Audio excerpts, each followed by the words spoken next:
सियासी मैदान की हर बड़ी खबर से आगाह रहने के लिए हमारे चैनल आजाद सियासत को सब्सक्राइब करें और बेल आइकन को प्रेस करें। देखिए, बड़ी इम्पोर्टेंट बात ये है कि पाकिस्तान के लिए अगर कोई पाकिस्तानी कहीं भी बैरून मुल्क जाकर हमारे लिए पजीराई कमाता है तो उसको बहैसियत पेट्रियट हम सबको उसकी तारीफ करनी चाहिए, उसकी तारीफ करनी चाहिए। मैं इस बात को इससे लिंक करूंगी कि इमरान खान साहब ने जब वर्ल्ड कप जीता था तो हम सब ने मिलकर इमरान खान साहब को बगैर किसी पार्टी लाइंस के सबने इमरान खान साहब को सराहा, उनको बहुत एक्नॉलेज किया, अप्रिशिएट किया।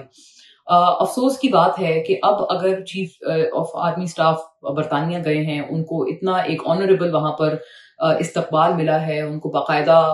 रिकग्नाइज किया जा रहा है, उनको रिकग्निशन से नवाजा जा रहा है। तो ये एक Pakistani who is bringing good name to the country, उनको हमें सराहना नहीं चाहिए जैसे हम लोग खान साहब को सराहते थे जब वो 92 वर्ल्ड कप जीते थे। और जब भी उन्होंने कोई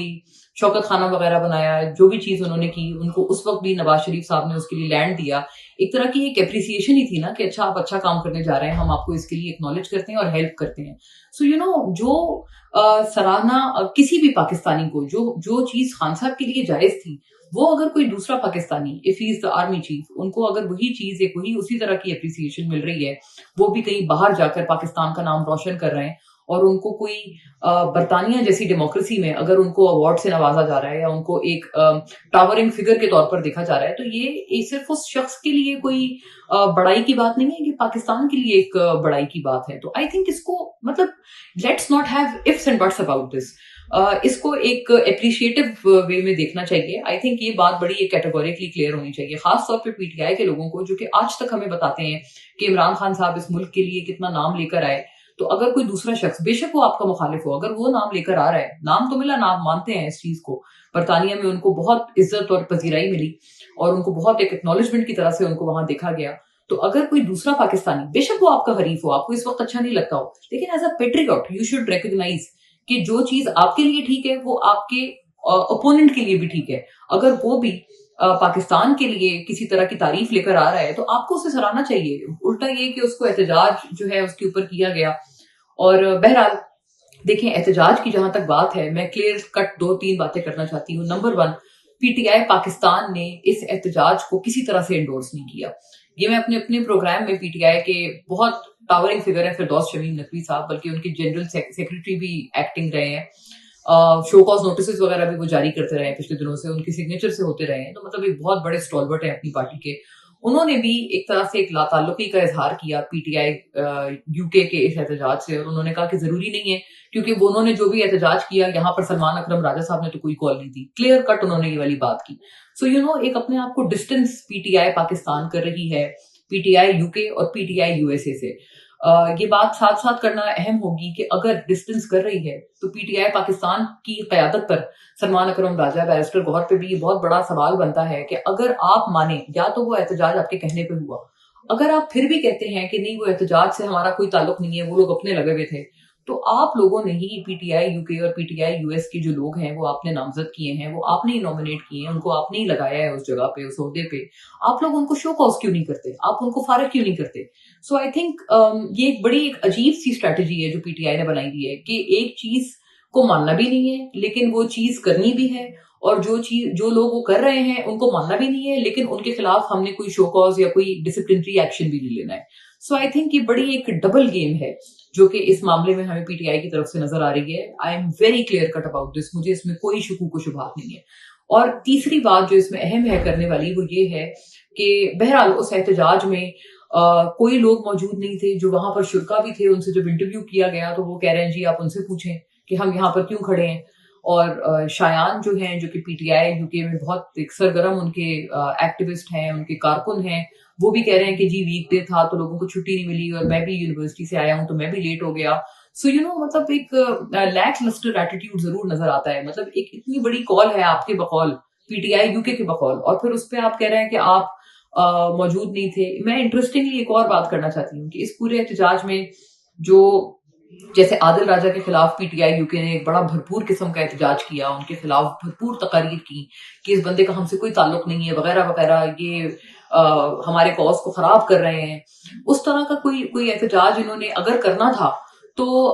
मतलब इनके ऊपर भी उसी तरह का बरमला एहतजाज होता, बल्कि बिल्कुल एक लैक लस्टर एहतजाज हुआ जिसमें पीटीआई यूके के अपने लोग मौजूद नहीं थे, जैसे साहबजादा आमिर जहांगीर हैं जिनको चीकू कहते हैं, उनसे हमारा भी बहुत अच्छा एक ताल्लुक है। वो साहबजादा आमिर जहांगीर नहीं थे, अनिल मुसर्रत हैं, जुल्फी बुखारी हैं, मतलब ये बड़े अहम लोग हैं पीटीआई के, अहम तरीन लोग हैं, लेकिन उसके बावजूद ये उस एहतजाज में दूर दूर तक नजर नहीं आए। तो ऐसा लगता है कि पीटीआई यूके की भी अपनी भी एक हाफ हार्टेड किस्म की इसमें अप्रोच थी। शहजाद अकबर साहब I think was the only one from UK जिन्होंने इसके ऊपर कहा कि हाँ जी एहतजाज हमें करना चाहिए और हमें जरूर ये चीज करनी चाहिए, लेकिन दीगर जो पीटीआई यूके के लोग हैं वो भी हमें इस एहतजाज से बड़े विजिबली डिस्टेंट नजर आए। देखिए शहबाज गिल साहब पे जो इल्जामात लगाए हैं मरवत साहब ने, मैं इसमें इतना जरूर कहना चाहती हूँ कि मरवत साहब बड़े आउटस्पोकन हैं और उन्होंने हर दफा बहुत सारी ऐसी बातें की जो पार्टी पॉलिसी के खिलाफ थी, और वो फिर भी करते रहते थे बगैर किसी चीज की परवाह किए हुए। वो जरा उस तरह के दबंग टाइप आदमी है। मैं लेकिन मरवत साहब की बात जरा पिंच ऑफ सॉल्ट से अब इसलिए ले रही हूँ बिकॉज अब वो पार्टी से बाकायदा निकाल दिए चुके हैं, तो इसलिए मैं समझती हूँ अगर कोई इतनी सीरियस बात थी तो मरवत साहब को इसका इंकिशाफ तब करना चाहिए था जब वो पार्टी में मौजूद थे। अगर उन्होंने हो सकता है कई दफा पार्टी की अंदरूनी मीटिंग्स में किया हो, लेकिन पब्लिकली उन्होंने ये वाली बात कभी नहीं की। हाँ, हो सकता है पब्लिकली अगर वो ये बात करते जब वो पार्टी में थे तो उनके ऊपर बहुत ज्यादा पार्टी का नजला गिरता और बहुत उनकी डांट डपट होती, उनको शो कॉज किया जाता, लेकिन देन अगेन आई थिंक कि क्या कोई पहले शो कॉज कम मिले हैं मरवत साहब को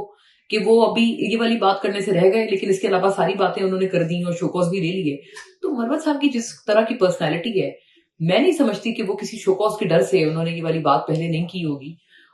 जैसी उनकी पर्सनैलिटी है उनको ये बात पहले कर देनी चाहिए थी कि भाई ये बात है, और शहबाज गिल साहब ने इनके 2 फोन चुराए थे और उनको खान साहब ने कई दफा कहा है कि इनको पार्टी से निकालें, लेकिन उनको नहीं निकाला गया। एक और नोटेबल बात यह है कि जो वो किस्सा बयान कर रहे हैं, ये तो एक पुराना किस्सा है और इमरान खान साहब आपको पता है कि जब वो पावर से चले गए थे 2022 में, उसके बाद 1 साल तक तकरीबन इमरान खान साहब was a free man. Imran Khan साहब जो हैं वो कभी भी जेल में नहीं थे, और एक साल भर तक का टाइम था इमरान खान साहब के पास कि अगर वो चाहते वो शहबाज गिल साहब को अपनी पार्टी से तब निकाल देते। ये भी बहुत बड़ा सवाल है कि अगर उन्होंने इतना सीरियस एक क्राइम किया था, ये तो क्राइम ही है ना कि किसी के फोन चुराना और किसी को देना,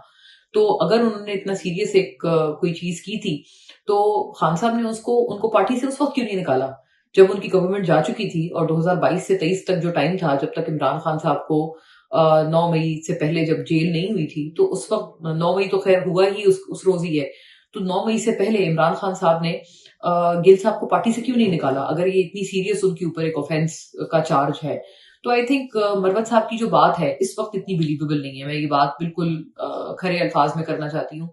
शहबाज गिल साहब के ऊपर अस खुद बड़ी सारी उनके ऊपर कोई बात और इसके अलावा की जा सकती होगी, लेकिन आई डोंट थिंक कि at this point in time Marwat साहब शहबाज गिल क्या किसी के ऊपर भी कोई भी बात करेंगे तो इस वक्त इतनी वो बिलीवेबल नहीं होगी, और हमें उसको एक पिंच ऑफ सॉल्ट के साथ लेना चाहिए। क्योंकि अगर ये बात वो करना चाहते तो वो तब भी कर सकते थे जब वो बाकायदा पार्टी का पीटीआई का हिस्सा थे। देखिए मैंने तो जब चीफ जस्टिस साहब ने मुलाकात की प्राइम मिनिस्टर से तो मैंने उसके ऊपर जाती तौर पे खुद भी मैंने उस बात को तो उसको तनकीद की कि ये नहीं करनी चाहिए थी, क्योंकि एग्जीक्यूटिव और जुडिशरी जो है उनकी मुलाकातें अच्छी नहीं लगती। और किसी भी देखिए बात यह है कि किसी भी सियासी शख्स का या जिसके केसेस जाने होते हैं उस जज के पास, उसी शख्स से अगर वो जज मुलाकात करे तो एक तासुर आता है जहन में कि अगर उसके हक में कोई फैसला हो और वो बेशक मेरिट पर भी हो, फिर भी एक जहन में ओपोनेंट्स जो सियासी जमात के ओपोनेंट होते हैं, हरीफ होते हैं, उनके जहन में ये बात आ जाती है कि ये फैसला क्यों दिया, और हो सकता है कि इनकी कोई मुलाकात में कोई इस तरह की चीज हो, कोई इनकी आपस में सेटलमेंट हो गई हो इसलिए वो फैसला आया हो। सो आई थिंक आइडियली स्पीकिंग तो ये मुलाकातें होनी नहीं चाहिए, लेकिन अगर प्राइम मिनिस्टर ने जो मुलाकात की थी मोजेस चीफ जस्टिस के साथ, उसके बाद चीफ जस्टिस ने खुद, ये नोटेबल बात है कि चीफ जस्टिस ने खुद ये ऑपोजिशन के वक्त को अपने पास बुलाया। आई think he did the right thing, क्योंकि जब पीएम से उनकी मुलाकात हो गई थी तो उसके बाद काफी ज्यादा तनकीद भी हो रही थी और मैंने खुद भी इस बात पे बात की थी, लेकिन एक मुलाकात अगर वो उनसे कर ली थी तो वही दूसरी मुलाकात उन्होंने ऑपोजिशन से कर ली। एक तरह से एक बात बैलेंस हो गई कि ऐसा नहीं है कि जी हम सिर्फ गवर्नमेंट से और पीएम से मिल रहे हैं और सिर्फ हम उनकी तरफ के हैं। उन्होंने बाकायदा ये तासुर दिया कि आप जो तजावीज जो पीएम उनसे मांगने गए थे मोजेस चीफ जस्टिस से, तो चीफ जस्टिस ने राइटली ये सही इंप्रेशन दिया कि हम सिर्फ तजावीज़ गवर्नमेंट से नहीं ले रहे हैं, हम अपोजिशन से भी तजावीज़ ले रहे हैं और उनकी भी जो ग्रीवेंसेस हैं हम उनको भी खातिर में रख रहे हैं और उनको मेरिट पे हल करने की कोशिश कर रहे हैं। सो माय पॉइंट इज कि आइडियली स्पीकिंग मुलाकात किसी से नहीं होनी चाहिए थी, स्पेशली वो जो पीएम वाली मुलाकात थी वो नहीं होनी चाहिए थी। इमरान खान साहब पर भी बहुत तनकीद होती थी जब वो साकिब निसार साहब से जो है वो बार-बार मुलाकातें करते थे और हर जगह जा जाके उनके साथ डैम फंड के पैसे इकट्ठे करते थे। अच्छा नहीं लगता था, बहुत बुरा लगता था। हम सब उस पे बरमला तनकीद करते थे और बिल्कुल ठीक करते थे। So you know sitting chief justice से मुलाकात वैसे तो मैं नहीं समझती कि इस तरह से ऑन कैमरा और ये चीज खास तौर पे जब कैमरे पे आ जाए और ज्यादा उससे एक तासुर वो वाली बात है वो हो जाती है। So ideally speaking the meeting should not have happened, but अगर वो पीएम वाली मुलाकात हो गई थी तो as a counter to that and as a balancing act कि हम सिर्फ ऐसा नहीं है कि हम हुकूमत से तजावीज मांग रहे हैं, as a balancing act chief justice साहब ने बिल्कुल ठीक किया कि उन्होंने अपोजिशन अरकान से भी उनके वक्त से भी मुलाकात की और बिल्कुल ये चीज दिखाई कि हम सिर्फ गवर्नमेंट से नहीं बल्कि हम जो अपोनेंट है उनसे भी हम लोग अपनी जुडिशरी में इस्लाहात के लिए तजावीज मांग रहे हैं। So I think he did the right thing.